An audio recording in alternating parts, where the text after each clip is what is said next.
धर्मवीर आनंद दिघे यांनी सुरू केलेल्या ठाण्यातील टेंभी नाका येथील नवरात्र उत्सवाची महती ठाणे किंवा महाराष्ट्रापुरती मर्यादित राहिली नसून ती देश-विदेशात पोहोचली आहे. लाखो भक्त श्रद्धाळू येथे दरवर्षी येऊन देवीचं दर्शन घेऊन धन्य होतात. श्री जय अंबे मां सार्वजनिक धर्मादाय विश्वस्त संस्था आयोजित उत्सवाचं यंदाचं 48वं वर्ष आहे. यंदा दुर्गेश्वरी नवरात्र उत्सवातील देखाव्याचं खास आकर्षण म्हणजे तामिळनाडू येथील बृहदेश्वर मंदिर आणि चारधामचा देखावा आहे.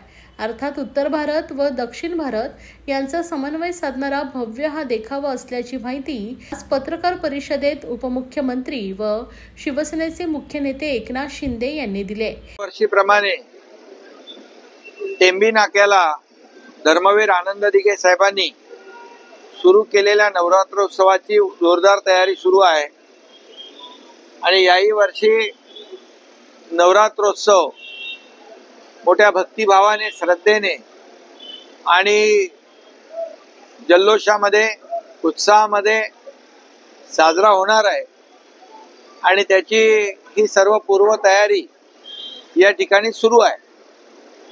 खरं म्हणजे धर्मवीर आनंद दिघे साहेबांनी सुरू केलेला हा नवरात्रोत्सव हा फक्त महाराष्ट्रात नाही, देशात नाही तर जगभरामध्ये याची कीर्ती पसरली आणि आपण देशात जगभरात कुठेही गेलात तरी अंबे मातेची जो फोटो आहे, जो मुखवटा आहे, तो आपल्याला पाहायला मिळतो. तो या आपल्या टेंभी नाक्याच्या दिघे साहेबांनी सुरू केलेल्या देवीचाच मुखवटा आहे. तोच आपल्याला सगळीकडे पाहायला मिळतो आणि त्यामुळे या टेंभी नाक्याच्या अंबे मातेचं जे महात्म्य आहे, जी काही सर्वदूर पसरलेली कीर्ती आहे, ही आपण पाहतो आणि वर्षागणिक दरवर्षी या उत्सवामध्ये भर पडत असते. आता यावेळेस चार धाम जे आहेत त्याचं एक संकल्पना डोळ्यासमोर ठेवून हे मंदिर उभं राहतंय. तामिळनाडू मधलं बृहदेश्वर शंकराचं मंदिर या ठिकाणी उभं करण्याचा संकल्पना या ठिकाणी मांडलेली आहे आणि आमचा अमन विधाते हा कार्यकर्ता आहे आमचा आणि तो या ठिकाणी त्याच्या मार्गदर्शनाखाली हे सर्व सजावटीचं काम होत आहे आणि दरवर्षी आपण पाहतो की काही ना काही आपल्या देवी भक्तांसाठी नवीन विषय घेऊन, नवीन मंदिराचं असेल, जे काही नवीन विषय आहेत ते धरून आणि धार्मिक आणि अतिशय लोकांना काही ठिकाणी पोचता येत नाही, चारधाम असेल आणि मग अशा ठिकाणी टेंभी नाक्याला येऊन त्यांना दर्शनाचा लाभ होतो आणि म्हणूनच दरवेळेला आपण वेगवेगळ्या सजावटींच्या माध्यमातून टेंभी नाका नवरात्रोत्सव या ठिकाणी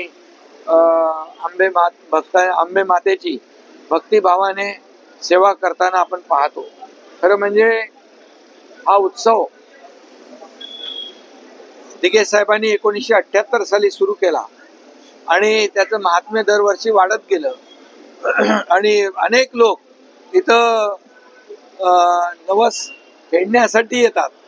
म्हणजे नवसाला पावणारी देवी म्हणून देखील या नवरात्रोत्सवाचं, या अंबे मातेचं महात्म्य जे आहे आणि महत्व अधोरेखित झालेलं आहे. यामध्ये ठाणेकर तर आहेत, परंतु तमाम महाराष्ट्रातले, देशभरातले लोक या ठिकाणी येत असतात आणि अतिशय श्रद्धेने, भक्तिभावाने दर्शन घेत असतात आणि या टेंभी नाक्या नवरात्रोत्सवाची वाट लोक पाहत असतात आतुरतेने.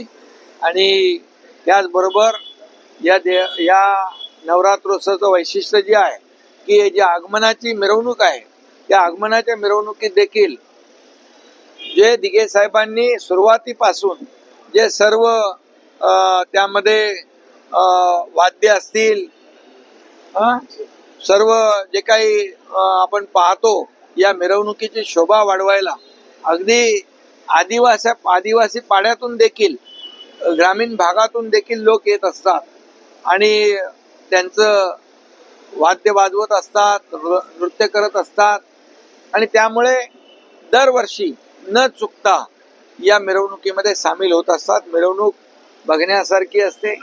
ठाणेकर त्याची वाट आतुरतेने पाहत असतात आणि त्याचबरोबर विसर्जनाची मिरवणूक देखील अशाच प्रकारची भव्य दिव्य असते.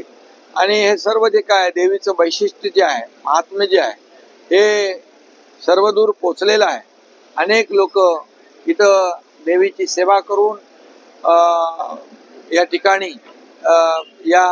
ठिकाणी येणाऱ्या देवी भक्त जे आहेत, आपले अंबेमाचे भक्त आहेत, त्यांचं देखील इथं होणारी गर्दी, त्याचं नियोजन करणं, या सगळ्या गोष्टीमध्ये जातीने लक्ष घालणारे कार्यकर्ते या ठिकाणी काम करताना आपण पाहतो, मेहनत करताना आपण पाहतो.